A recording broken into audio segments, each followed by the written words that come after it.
And I think we are live. Yeah. All right. Oh, there we are. Yeah. Hello. I'm going to share this link around. But while I'm doing that, folks, hop in that chat and ask us some questions. Yeah. All right. To the tweeting. I think I just did my sharing, but hello, chat. Hello, Kyle. How are you Kyle. today? Kyle of She-Dwarf fame.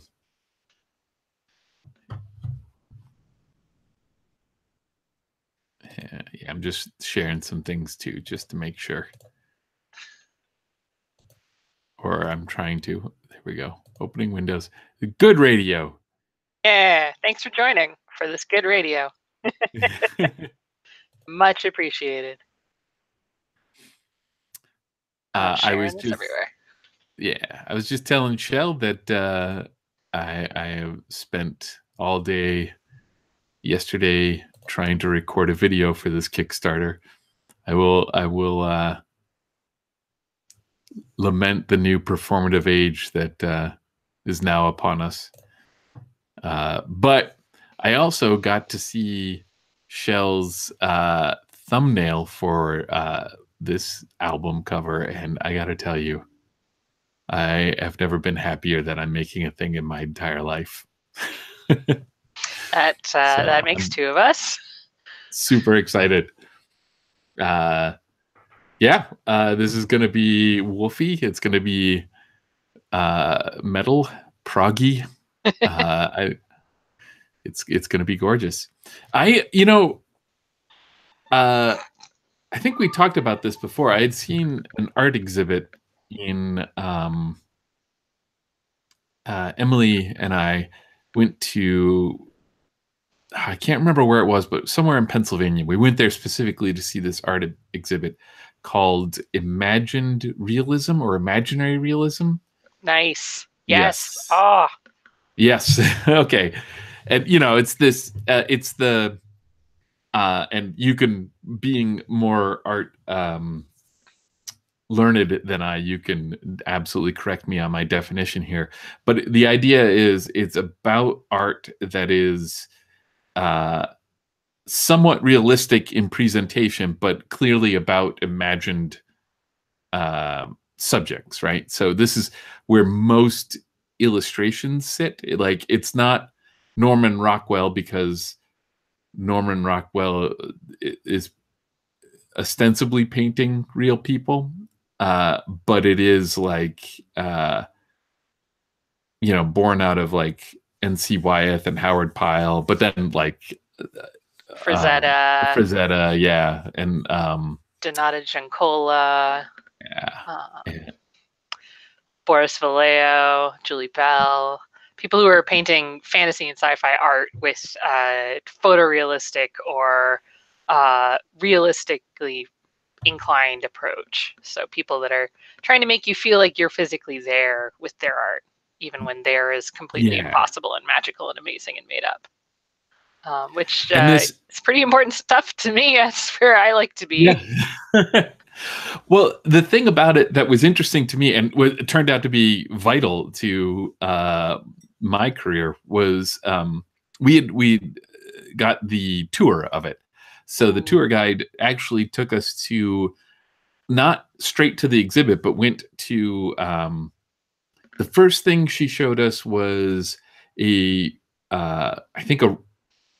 was earlier than Renaissance. It might have been a medieval painting of the Virgin Mary, and pointed out that the Virgin Mary, it's just her sitting there holding the baby Jesus. You didn't think I'd be talking about the Virgin Mary and the baby Jesus in this video, did you? Here we are, and then pointed out that her poise and her colors were all Superman. Excuse my house wolf. Yes.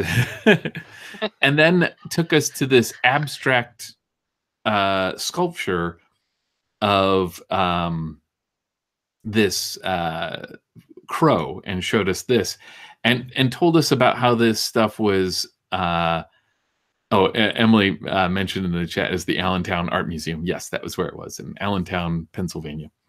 And talked about this crow. This crow is an imagined crow from a dream. It was a sculpture of a crow from a dream. And it was this imagined thing. And she says that this isn't quite yet where we're going with this, but this tells you this is where it's imagined. But what makes it this imagined realism bit is this sort of this hook of a narrative, right? Like you look at the picture and you think that it is a moment in a story, like that it's telling you that something has happened before it or something will happen after it. And I mean, like a lot of times we went through that exhibit and I just recognized Dragon magazine covers from old times, and, like a lot of art that I'd already seen. And a lot of this art is pretty spectacular when you see it in real life, when it's not just a magazine cover, but is like a big. They had a cover to a McKillop book. Like, I don't. Can you go eCraft? Can you go iCraft? Yes. Yeah. Yes. Oh my God. And that thing, I think. I mean, I remember it as being 6 feet across. Like this was a giant piece of work. And if you've ever seen these covers, you could just kind of dig into the details, and but you're just holding it in this little book. If you're standing in front of it, it's amazing. And another one there that kind of blew me away was the Hildebrandt brothers. They did Smog in Lake Town.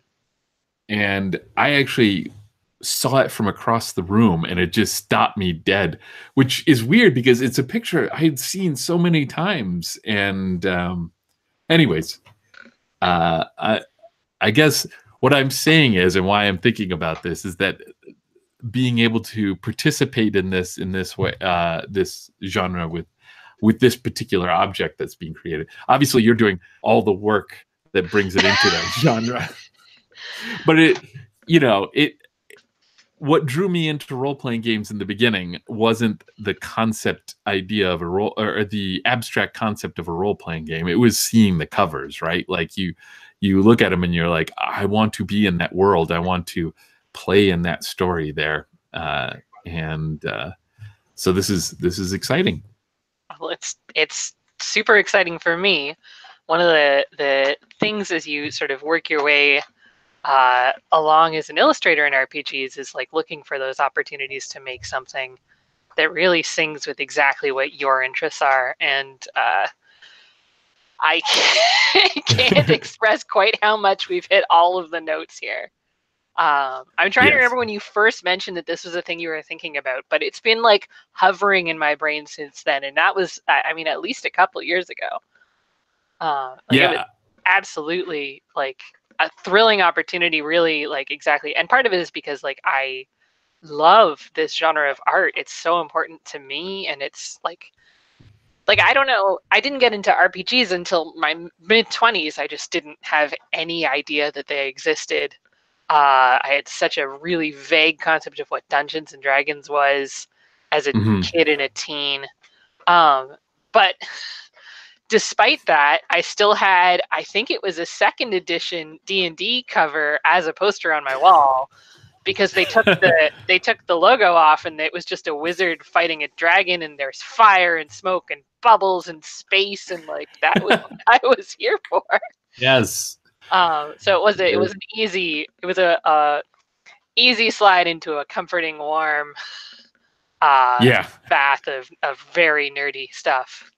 But I have vivid memories of seeing my friend's collection. She had an art book of Keith Parkinson art, who did a lot of unbelievably detailed trees, among other things, dragons and Dragonborn. And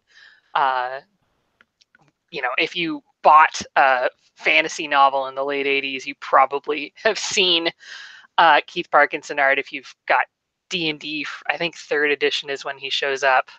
You've seen Keith Parkinson art. But just looking at those and seeing, like, it felt like I could walk into those worlds. Like, they felt so real.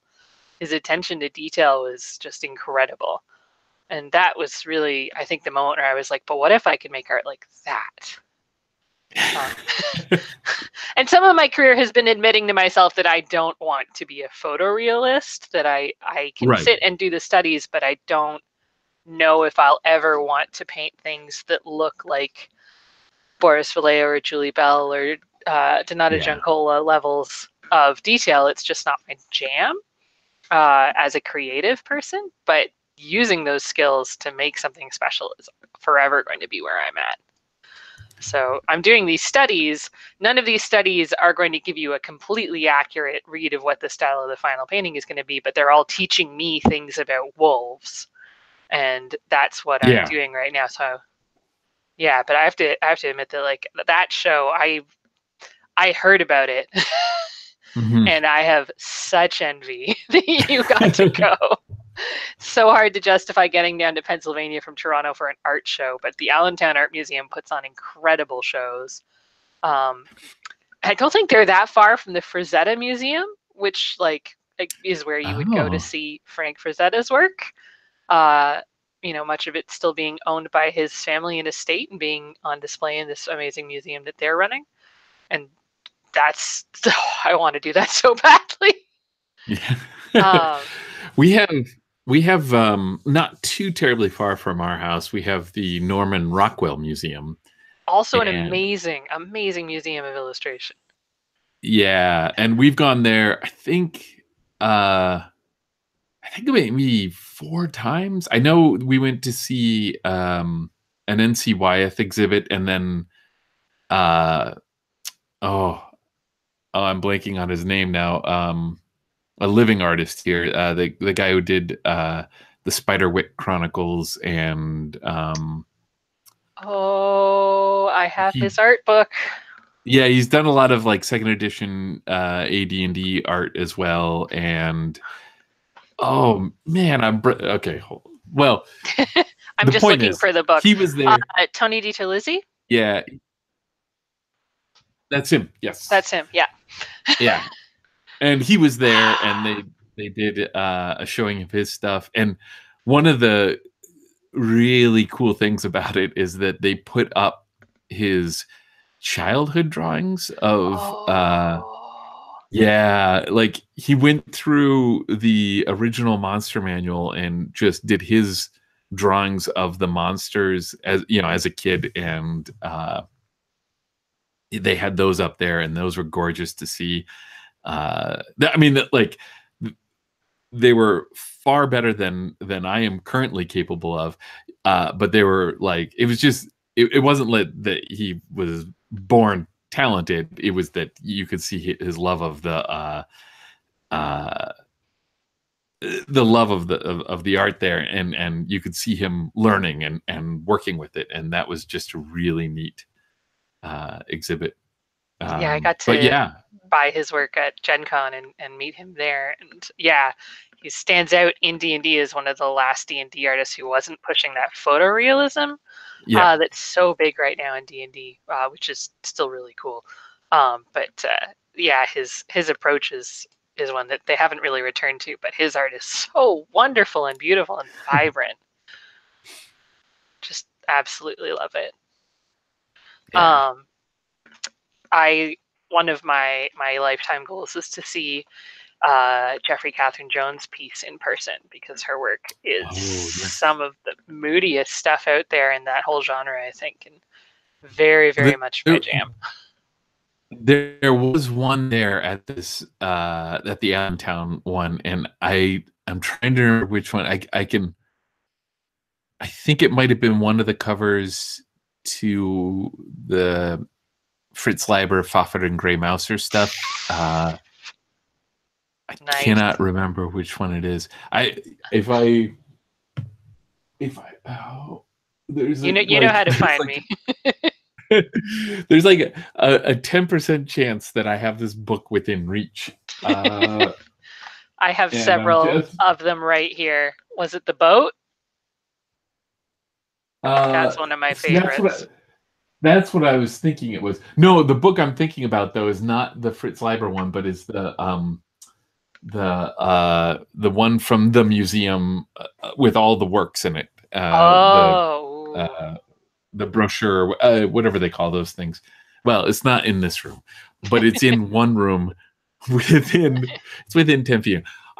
I'll pull it out some other time. But yes, they have one of those, one of hers, and I think like one of the first things you see is oh my god, I'm so bad at names here. The Yes cover guy. What? Dean. Oh, yeah. Yeah, sorry. Roger Dean. Roger. That's it. I'm so jealous. Oh, and there's M with the book. This is great. So MVP. Yay. Yeah, Barry Windsor Smith. Let's see if it's got a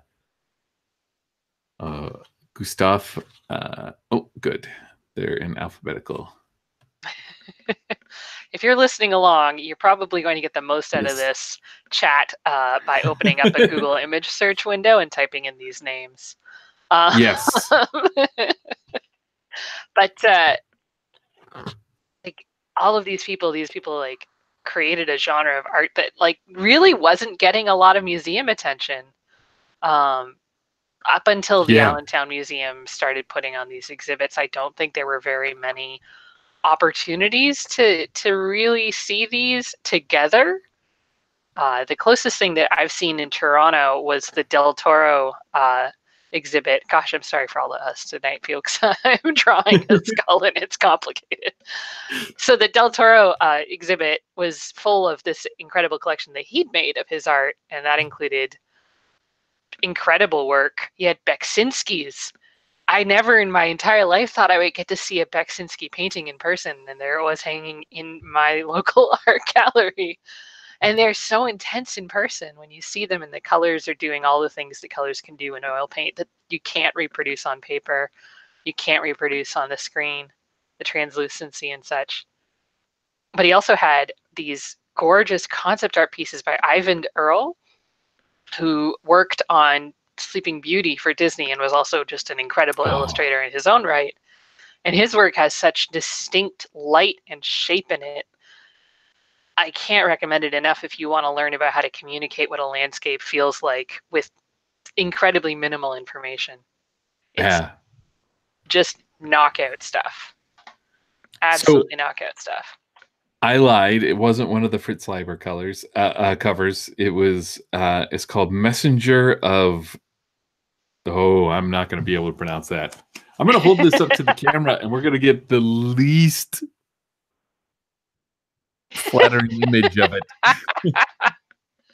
It's a gorgeous one, though. Yep. Such good stuff. Yeah, that museum was. So I mean, like that was before or just around the time when I started launching Worlds Without Master, and I was like trying to figure out how to explain what I wanted in art. Like I'm not at the time I was I guess the game I had just finished before that was Time and Temp, where like the aesthetic I was going for was 1990s Office. Like Office Windows 95 Office. It was pretty bad. And so I was trying to figure out how to explain what I wanted from art, and going to this museum it didn't make me suddenly able to communicate that, but it certainly gave me an idea of what I personally was looking for. It got me to understand that I was looking for this narrative in art. I was looking for this suggestion that there is something happening, and that became vital to what and it seems like a obvious and dumb thing, but it's not, right? Like I think a lot of times when people think about what they want, they're like, oh, I want a dragon in it. And that could mean a lot of things. And wouldn't it be more interesting if you had a dragon that had, you know, just snuck up on someone or had just been slain, or, you know, like, what is happening around that dragon? Or do you just want this image of the dragon, right? Like, yeah. But yeah, I'm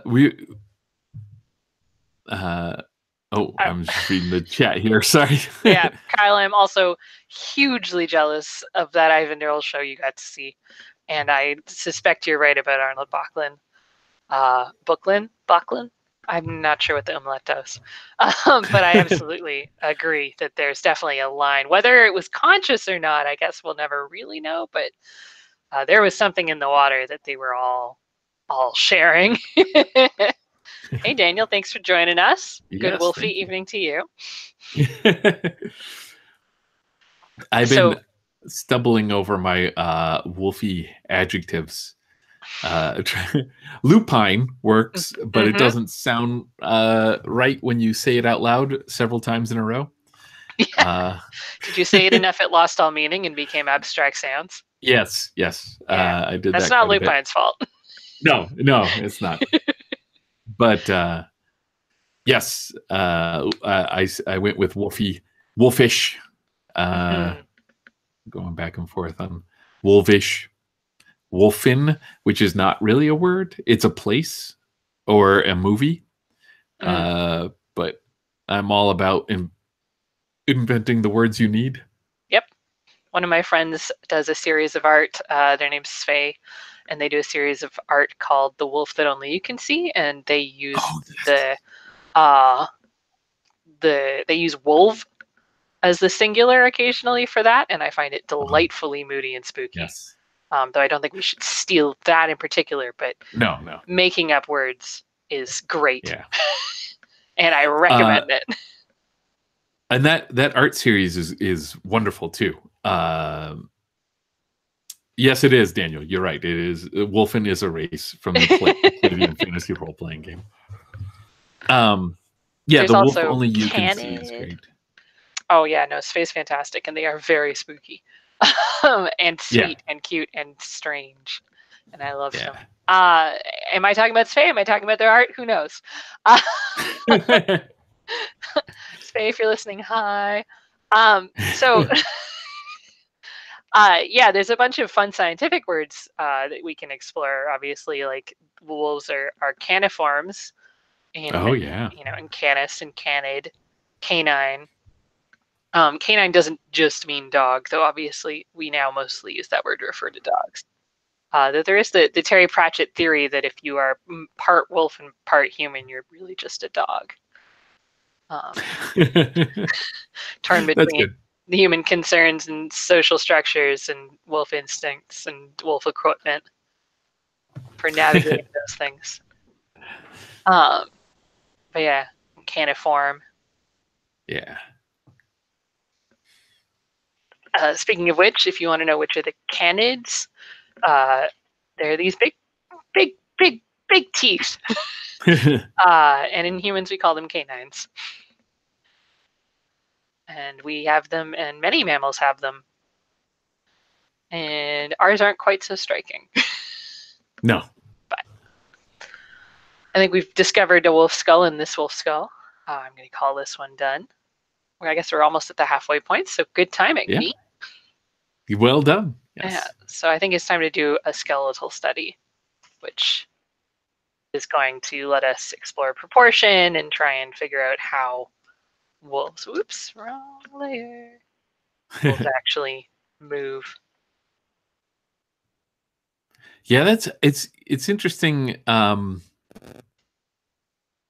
You know, like, because when I see a skeleton of an animal, it's often shocking what they look like. You know, I mean, aside from just being, oh, there's a skeleton in front of me, especially if it's moving, that's shocking as well. But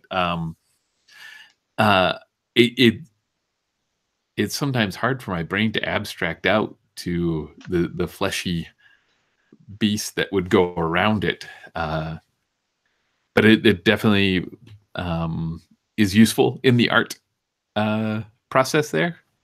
Yeah, so I like doing skeletal studies. This was how I learned to draw animals back when I was in school, because they're really, really, really useful for understanding movement.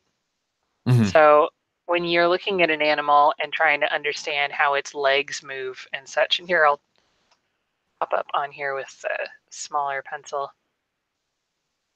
Excuse me a moment while I get turned around in my own list of pencils. There we are. There are my pencils. Here, I'll pop in here with a nice hot pink. So if we're looking at a wolf skeleton, yeah. so one of the things that you want to look for is where the joints are. So obviously the shoulder joint, elbow joint, wrist joint, toes. So you can see how a wolf arm is just a human arm with different proportions. Though we've been taught that wonderfully by werewolf movies. But then if we want to take a look at the back legs, it gets a little bit weirder. In proportion, we have the hip joint, we have the knee, we have the ankle, and then again we have the toes. So they're not putting their whole foot down unless they're unless they're sitting essentially or lying down. Right. So when you're looking at the skeleton, you're learning sort of what those parts are. And then when you look at the kind of joint, right, this is a ball and socket joint, essentially, if you want to look at it that way. Whereas this over here, the elbow, is a hinge joint.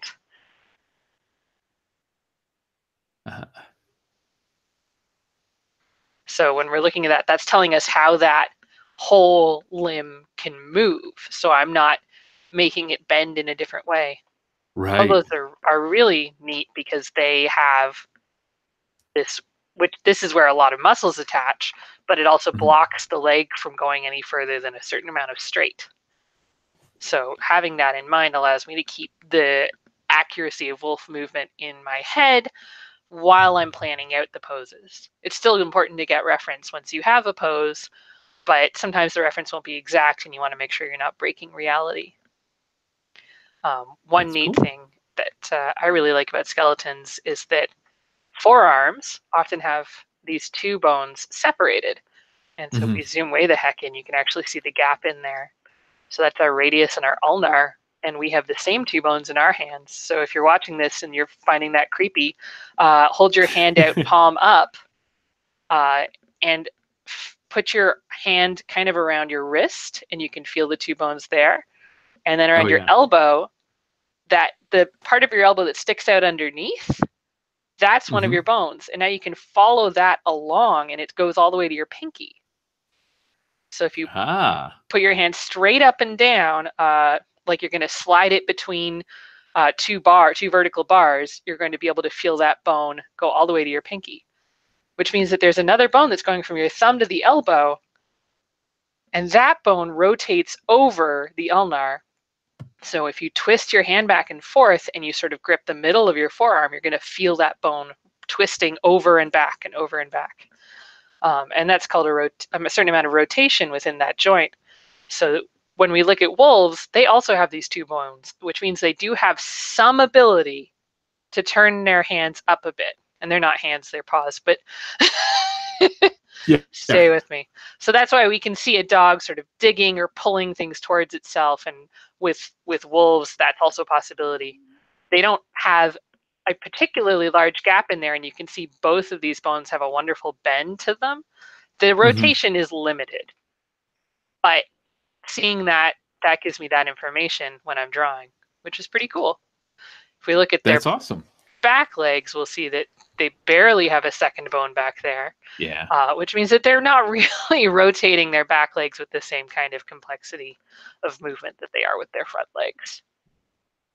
So I really like looking at skeletons, and I could keep talking, but we should get back to that game you do. I was wondering if you wanted to talk at all about some of the magic and maybe some of the dangers that are there in wolf games. In Wolfspell. Right. Wolf game, the game you make with wolf. Yes. Apologize. That's quite all right. Yeah. So there's when you design a game, this is a broad generalization that is not applicable to all people in all games. But when I design a game, quite often I have like a part of the game that I know is the core cycle of the game. This is the part that I know that people are going to do over and over again. Like in Wolfspell, I know that people are going to make adventurers and they're going to turn them into wolves, and they're going to have fun describing what their wolves look and smell and sound like, and they're going to have the wolves play at being wolves for a while and run about, and then they'll get into trouble. And in some ways, this trouble that they'll get into is going to be straightforward, complicated by the fact that they're human minds in wolf bodies, but still, like, you know, it's. I think in the game we had one of the big bad guys was a mountain lion, right? Like there was a mountain lion that was following you, and just knew that there was something wrong or odd about this group of wolves, and was following you, and there's great menace in there. So that stuff is all stuff that I know that people are going to use and do, but then I build in little stuff that I hope that they like a reward for having played it a few times and explored other ways and other things to do. And in the original text, there's this thing. I'm looking through the original text right now, so I'm looking for it. Tucked away at the end of the text about the wilder wizardry. This is the secret knowledge that the natural world has for their own ability to work magic. And I tuck it back there because I don't want that to be the first thing people do out of the gate, because that's you already have something magical happening. You're already turning into a wolf, and there's plenty of wonder to be discovered in that process. But if you're going to play the game several times, wouldn't it be kind of fun to discover that out there wolves can weave spells as well? And the one we played one of the new scenarios that isn't in the original, in issue 2 of Worlds Without Master, but will be in this kickstarted version. Yeah, the Kickstarter album, the Kickstarter version, which is where instead of turning into wolves because of something you're trying to do, it's a bunch of wolves who want to be your humans and need to borrow your bodies. So they Freaky Friday you and take your body and go off and try to figure out what it's like to be human while you're stuck in the form of the wolf. I just saw a question here in the chat from Daniel about how much of the text is going to change for the Kickstarter version. There's going to be some changes. I will, as I was just mentioning, there's a few new spells that are just, and I don't want to like create any confusion as far as they're not spells like D&D spells. The wolf spells are the scenarios that you're doing, right? They're the reason you're turning yourself, and the reason and methods by which you're turning yourselves into wolves. There's a few more of those being added. There's a few more character types, for lack of a better term, because in the game you normally have these statements, and you read them out loud and you decide who that statement best applies to. And there's a few more of those statements in there that give some characters extra edges in different ways. And it also, I guess, it allows for a larger pack if you're playing with more players. And there's going to be a little bit of an expansion on what's available for winter. The people that are running the games, the GM role, the game master role, because I want to better equip them with some of the things that I know that I bring to every game when I play it. And I think that was it. Oh, and I'm changing up how the perilous move is facing the perilous works. Not drastically. I'm just clarifying it so it matches more closely how I have been playing it. It's the text is slightly ambiguous. I shouldn't say slightly. It's ambiguous in in the original, and so I want to eliminate the ambiguity there. So those are some big changes that I'm going to make for the one that's going to be kickstarted. And then, of course, the most important part is that all of that is going to be printed on a badass metal album cover. It's going to look like a heavy metal album cover. We will not be Yes. placing heavy metal in it. It is a bring your own heavy metal situation, which I think is just more sort of accommodating and, you know, accessible, you know, for people who maybe aren't all into, you know, the stuff Denver that, yeah, follow your heart. Matter. Whatever brings out the wolf in you. Yeah, exactly. I've got no qualms with that.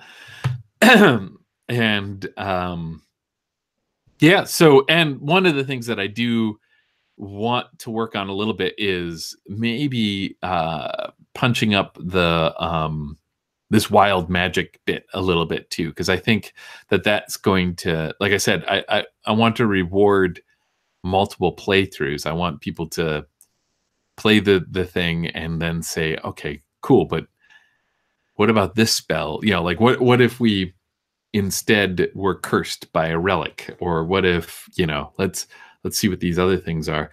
And on those different playthroughs, I want to give them something more fantastic to work with.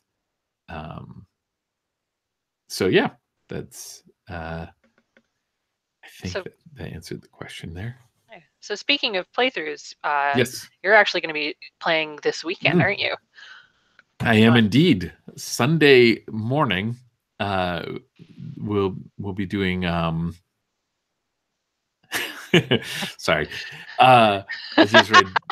Daniel. It is a custom heavy metal album font that we work together to figure out, and is lovingly hand drawn by me. So, as all the classic heavy metal fonts are. Truly, yeah. It's either ballpoint pen in a notebook, or it's an illustrator with a brush, or some wonderful combination of both. I think is the truly heavy metal way. But if I had to cite things, it's definitely inspired by some of those beautiful Celtic fonts that you'll see, and then a lot of stuff from the 70s, because we looked at a lot of prog album covers. Yeah. I keep, every time I say metal, I also want to say proggy as well, because I like the quality of those covers in both cases are what draw me in.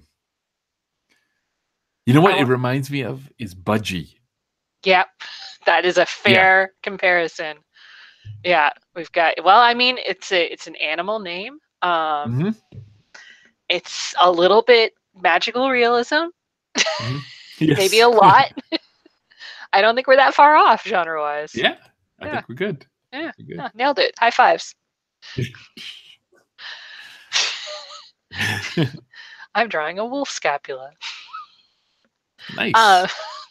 I definitely, like, doing that font, wanted to find something that felt magical and a little bit spooky, but not inaccessible. Like, this is not a horror game, right?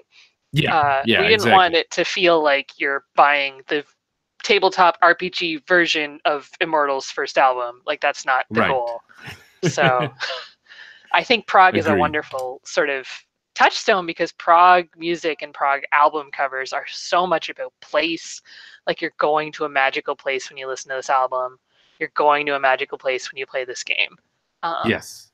And that was sort of like what we wanted to set the tone with, and that was really fun. And now I get to work it into the whole cover, which is really, really enjoyable. Really, really, really fun. This project is really fun. Yay. Yeah, so Sunday I get to play some. We're going to be on the actual play Twitch channel, and we're going to run through a Wolfspell. Are you playing? I can't remember. I know I'm you're not playing playing this some of the Sunday, days. Right. unfortunately. I am playing on the 27th, so stay tuned. Okay. Yes. It's going to be fun. So Sunday morning I'm going to get up and I'm going to play the game, and then I'm going to, I guess, pace back and forth for the remainder of the day until that super blood wolf moon is consumed, and we can begin the Kickstarter. So that's my Sunday. I've booked a few things in between, but I will be there pacing from about 6 p.m. on. So if it's enjoyable for you, Epi, we could do a stream Sunday evening. Oh, maybe, and yeah, do a countdown. actually. Yeah, we'll talk about that, but keep an eye out for that. Telcos, thanks for joining. Kyle, those records you got, Kyle, were gorgeous in the photo. I'm very jealous. They're going to look good on your wall and feel good in your ears. Yeah. That's what you want. Telcos mentions making a playlist for this. I don't know if I want to be like, this is the playlist you have to listen to when you play Wolfspell, because I think that's a bit didactic. But Epi, would you like a playlist for the final countdown? Oh, that would be fun. Yes. Okay. And I will tell you this. I was this was a fun thing to brag about here. I was approached by a musician. And I'm sticking to the oath of no stretch goals, so there won't be anything in it. But the band is called Space Lord, and they got kind of a groovy. I'm always afraid that I'm going to offend people by offering a genre here, but it definitely has kind of a stoner metal feel to it. If they're called Space Lord, they have to be stoner metal. It's in the rules. Yeah. It's in the rules of stoner metal. Yeah. They're on Bandcamp. I enjoyed them. I'd recommend checking them out. I will definitely check them out. I've been discovering some awesome Toronto stoner doom this week. My friend sent me a link to a band called Sun Decay, which is just like, it just sounds big. It sounds like you're in a huge epic room or cave or valley with somebody with a subwoofer, and they're singing into the subwoofer. It's great. That's great. Kyle suggests we do a listening party stream for the final countdown. I don't know how those work, but I am open to figuring it out. Yeah. If that sounds good. That may be enjoyable. Yes. I think there's ways to do that. I will look into it. Thanks for the suggestion. Yes. One thing I wanted to talk about, because we're doing this and we're going to be playing Wolfspell, and I had the delightful privilege of getting to play in some of the Swords Without Master games that were run as well on Sunday mornings earlier in the year. But one of the things that you hired me to do, the second time you hired me ever, was for a cover for Worlds Without Master. Yes. And the brief was, just draw what sword and sorcery means to you. Which is like both a dream brief and a terrifying brief, because it's I apologize. It worked out because I think we're on the same page with a lot of this stuff, which is why it's such a delight to keep working together. At least on my end. I'm having a blast. Your cover inspired P.H. Lee to write a short story that appeared 2 issues after that, I think. I'm going to check on that. Blows my mind. Yeah. Just completely. So, yeah. I mean, that alone is reason enough to publish a magazine, I got to tell you. Yeah. Let me see. Well, I mean, and I say this, this is actually in the text of the Kickstarter when that comes up, but Wolfspell didn't start as a game. It started as a short story that I got you to illustrate. And I knew when you illustrated it, I knew 2 things. One, you were going to do the first illustrated cover. As soon as I could afford an illustrated cover, you were going to do that. And then 2, if Wolfspell became a physical game, I was going to have, like you were going to be the artist for that game, which is exactly what we're doing here. Yeah. I don't think at the moment I realized I was going to do it as a album, but that didn't fall. You know what? I'm trying to find the issue that you would think I'd have a database of this stuff. I don't know. I worked on a magazine and they're just in a box somewhere. Yeah. In like a box in a box in a closet, I think. I respect that. But I wanted to. It's an issue 9. Oh, nice. The story that is based on your cover. Yes, go on. Oh my goodness. That's outrageous. PhD is amazing. So I remembered that someone had done that, but I forgot that it was PhD and have been like losing my mind over their more recent stories. Nice. And so that's I'm losing my mind again. So, but I wanted to talk about like the quest, like asking someone like, what does sword and sorcery mean to you? I definitely enjoyed thinking about that, but I feel like Wolfspell is very much a meditation on that as well. Yeah. And the, sort of a bit of a sideways relationship to the genre, which we often think of as like, human warriors, right, and adventurers. But I think it takes a lot of the tropes and the struggles and adds this wonderful furry skin to them, and teeth and cold. And that's something that I'm trying to bring to that cover design, is that sense that like it's going to feel like a Conan adventure, but with all of these wonderful additional elements. Yeah. Well, that like when I said about doing worlds, I had to sit down. I think I talk about this elsewhere, but I had to figure out and define what the genre meant to me, and then to never ever tell anyone that that's what the genre is defined as. And that's the sort of problematic relationship between creator and genre, right? Like you don't want to, you need to know what makes it important to you, but then you don't want to then quash other people's conception of that. So, I sat down and I did that thing that you get to do where you get to say this is work and then read just a ton of sword and sorcery fiction. Oh my goodness. And say, I have a legitimate reason for doing this. I can write this off on my taxes.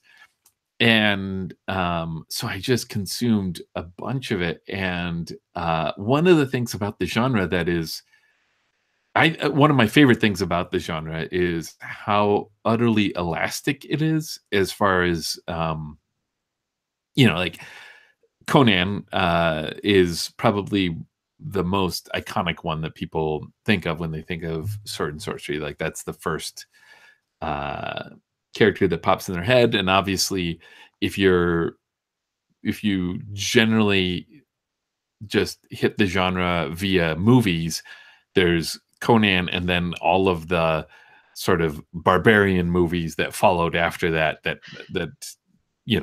of varying degrees of well, anyways, the point is not to focus on Deathstalkers, but right. Yeah. Oh god. They're there. Yes. If you've watched any Deathstalker, just watch Deathstalker 2. It's anyways. Sorry. Hey, Evelyn, thanks for joining.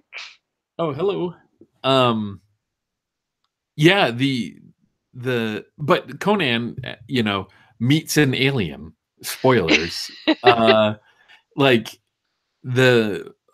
one of the Fafhrd and Grey Mouser stories, they come across a time traveler from future Germany who was, if I remember correctly, worked at a zoo for mythical beasts and was tasked with getting one of the Greek monsters and couldn't get that, so just grabbed a sea dragon from the world of Nuon. And so, and this is a character who shows up for 2 pages and then leaves, and that's it. And yeah, like there's just this thing about the genre where you can it's really elastic, and I love that. And it's really elastic, but then also it has a really defined um really defined touchstones. Like, people, if you say sword and sorcery, people have a very clear image in their head of what it is. Usually based on Conan, and then how Conan influences like the Saturday morning cartoons of their youth, depending on who you're talking to. Or um, I guess, like, obviously, the uh, tabletop and video game genres have had a lot of influence on how people view sword and sorcery. Yeah, I think one of the things that was I didn't know it, but one of the first touchstones I had for sword and sorcery was Zelda, like Legend of Zelda, Link to the Past. It was that experience of going around and being an adventurer and living by your wits and dealing with these artifacts of the past that are coming to life and haunting you or hunting you or trading with you. And trying to deal in a pretty mundane way with very powerful magic. I think it fits the genre really well, but nobody labeled it as that when I was getting into it as a kid. And it wasn't until I was much older that I'm able to look back and be like, oh, there it is. There it is. Yeah. Oh, thanks for joining, Daniel. Cheers. So, yes. Good luck. Yeah, I think, what you're talking about, like with elasticity, is really, really real. I've seen it, as a genre get stretched and pulled in all sorts of ways, and really no one's confused about it when they see it, but it doesn't have to have sandals. Yeah. And like, there can be, horror stories told with it. There can be, I mean, obviously, like, people have done erotica with it, and there could be, there was a Tanith Lee short story that was a great murder mystery, about a magical ring, which was really cool. I can't remember the name of it now. Ooh. That sounds excellent. Rose Bailey has done one beautiful sword and sorcery that pulls in fairy tales, like very classic fairy tale tropes, and then subverts them in these really exciting and like these ways that make you excited. Someone's like, "Ooh, I see what you're doing," but also ways that are just like, "Whoa, whoa!" I am shocked, and I am surprised, and I am excited to see where this goes.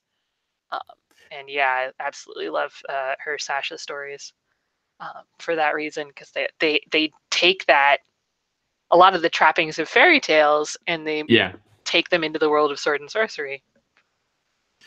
And then like Lee Brackett had the Skaith trilogy with Eric John Stark.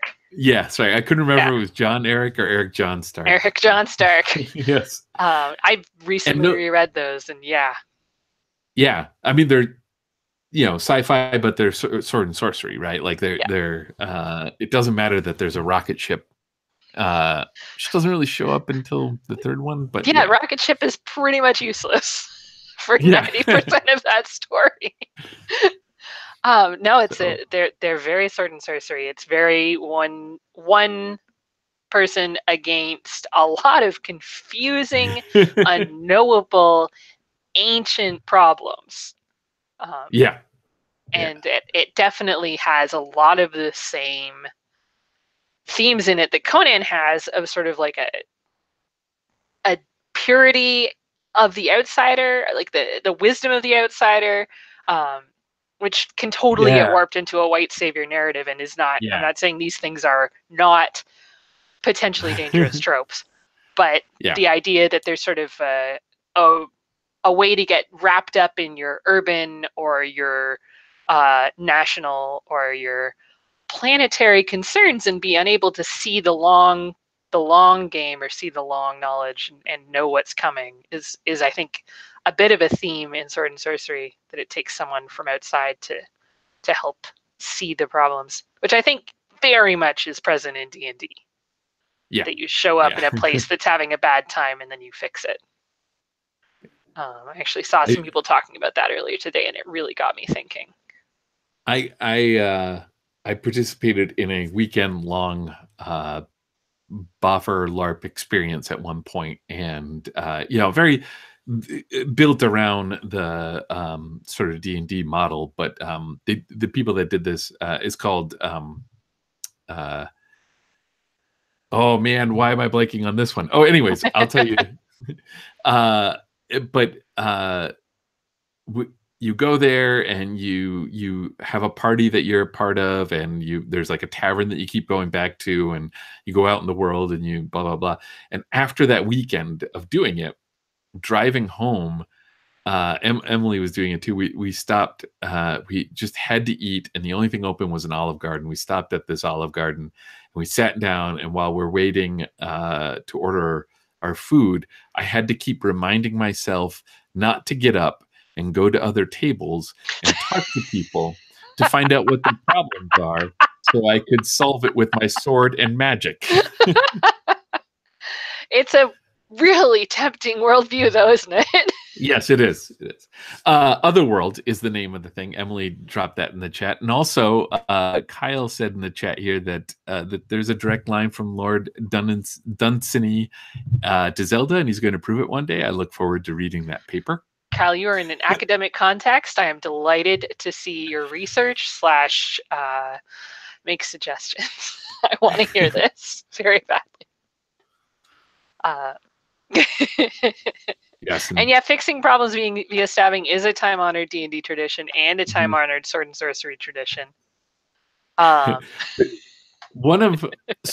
I'm gonna praise the Conan movie, Conan the Barbarian here. 1981. Yes.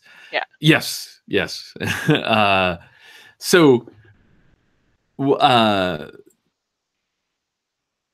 The thing I love about the Conan movie is that it's a coming of age story for young Conan. So it's not Conan, right? Like it's movie Conan. It's Arnold Conan. It's a different. Yeah. It's not Robert E. Howard's. And if you embrace that idea, then you can get over some things and just love the soundtrack to this movie and all these things going on. But there's these great moments in this movie where Valeria has figured it all out. Like, she's like, why are we can just take what we want from the world. Let's just, take what we want and go. Yeah. And Conan is like, no, I've got to I got to find this wizard. I got to deal with this snake cult. And that's a thing that actual sort of argument in this push and pull, where she has figured out how to be a rogue, how to be outside of society and exist, and Conan hasn't quite figured that out yet, is not a thing that I was watching for in that movie until like the 20th time I saw it. Yeah. And then when I did, I was like, oh my God, I really love this film. Obviously I enjoyed the film if I've seen it 20 times or so already, but it was it was, yeah. It really made it launch itself for you, eh? I love her positioning as this sort of, she's the world-weary one, she's the wise one. Yes. But she's also, I think, still sort of excited by somebody who still is a bit connected to social concerns, or at least has some sort of grounding in emotional things and isn't totally untethered yet. The moment when she meets Conan and PbtA and they just all decide to rob the snake thing together is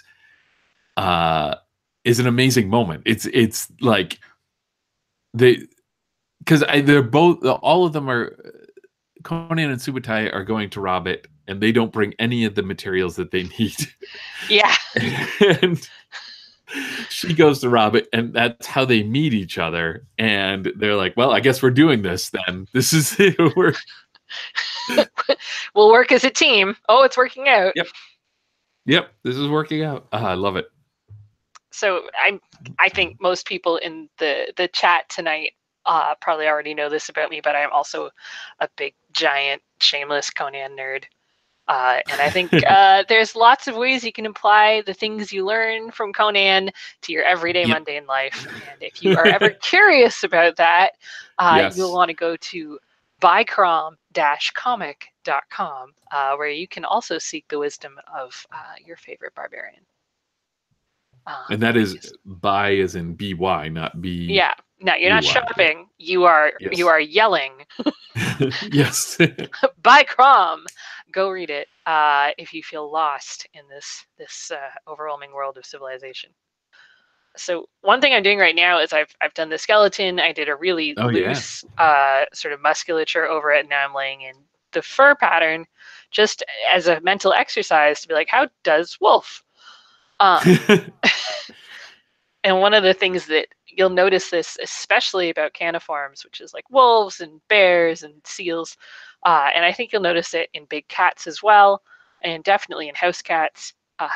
They have an immense amount of extra skin kind of between here and here. So if you have a dog, you definitely know that you can just like grab and pull its neck skin up over its face and pull the skin away from its face. And the reason they have that is because the things that they fight and the way they fight each other, that's where things are going to bite. And the more skin you have, the harder it is for whoever is attacking you to hit a vein. Nice. Or an artery and knock you out for good. But it's also like, that's why the neck looks just hilariously skinny in the skeleton, because it's not really that big. If you've seen a greyhound, you've seen how thick a dog's neck is. It's got the neck muscles, which are quite significant in a wolf, but it's not bulky like its rib cage. Right. So I've been laying in that hilarious amount of extra fur. It's not quite a lion's mane, but it is a significant part of a wolf. And now I'm sort of laying in the rest of its fur. And because they are predators and they're running predators, they have this sort of shape where the stomach goes in. Right. And that's because they don't have a giant stomach like a deer or a cow or a horse, because they're not digesting cellulose from plants. They're digesting meat, which is so much more efficient to digest. And so you're going to get a ton of space there because they're not carrying around, 5 or 10 or however many stomachs. They've just got the one, and they don't have to keep that much food in it at one time. So that's why we get that really distinctive tuck right up in here when you're looking at something that's loping in the distance. You're trying to decide if it's going to try and eat you.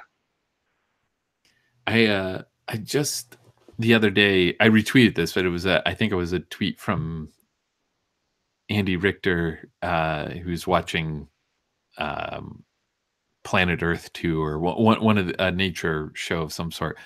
That in the show had mentioned that most lion hunts, hunts that lions go on, end in failure, and he thought that this was a great motivational thing, and that's the stomach reminded me of that. There is a certain motivational, because you think of these predators as flawless, the apex predators.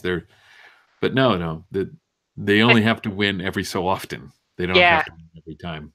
Yeah, they're built efficient because they are going to screw up. I think it's 1 in 4 wolf hunts is successful. It's a pretty low number, but it also varies by region, and the number of successful hunts also depends on how many wolves are in the pack and the way that the packs function. And so you'll notice regions with certain kinds of prey having certain kinds of wolf packs, because that's just what's necessary if you are, say, hunting bison, right, as opposed to snowshoe hares.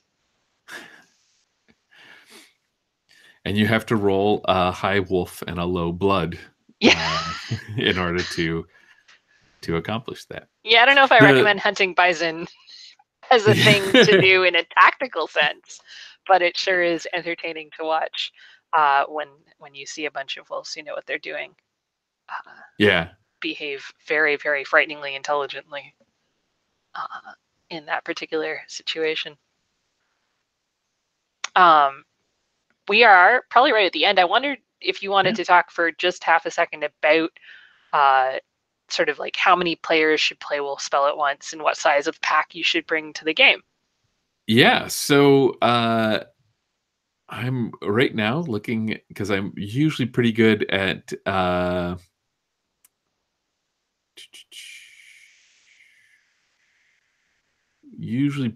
telling people how many. 3 to 6. That makes sense. 1, 2, 3, 4, 5. So I said when I originally published it about 3 to 6 players, where one of them would be the Winter who's running it. But I am adding some more stuff to kind of allow for more. Each of the sort of main roles that you make in the game, ROLL, not ROLE, roles, have two sort of modes of doing them. One where it's a lone wolf doing it on their own, and things are going to get sad. And then the other is where the pack does it together. And because they have like this ability to, because the game is built around assuming that you're going to have a group of wolves doing things, it's a little bit easier to incorporate more players than other games where you kind of need everyone to show off. But the I guess the side effect of that is that because only 1 or 2 people are going to have to roll in those situations where you have a bunch of people doing things together, if that's important to you, if it's important that you're rolling in order to be part of it, then you want like a smaller group of people to play with. You want like 3 to 4 or 4 to 5 players. And but if you're like, I just want to describe how I'm doing wolfy stuff and I go along with what other people are rolling, everyone has their own preferences in what, or rather, I shouldn't even say preferences. I think it's just like what helps you engage in the game, right? And sometimes it's the physical rolling of the dice really helps, and sometimes you could care less about the physical rolling of the dice, and you just want to describe what your wolf smells like and all the smelly things your wolf is rolling in. Yes. And I want the game to embrace both of those and to allow all such players to enjoy it. So yeah, I think like a good pack is like 3 to 6, but I'm definitely building it out a little bit so that you can do more than 6 if you have like a group of people that are in for some fun times. Nice. It's flexible. Yeah, yes. I'm excited to see what you're preparing in terms of additional spells and magic and shenanigans. Yes. So I think we've been here for a little over an hour. I've got 2 wolf skeletons drawn. That feels pretty good. I think we are probably at the right time to call it. How does it feel to you? That'd be great. I want to thank everyone who joined us in the chat. And yeah, looking forward to this Sunday. Oh my gosh. Yeah, it's going to be good. I'm really excited. So yeah, thank you all for joining us. Keep an eye on Epi's Twitter, at Epidiah on Twitter. I'm Portable City on Twitter. If we do set up a musical listening along party for the countdown to the Kickstarter, then I will be telling you all about it for probably days ahead of time. Yeah. And I trust that Epi will as well. Yes, absolutely. So yeah, stay tuned and stay wolfy. And also, if you haven't already, hop on that mailing list. Epi's been tweeting it.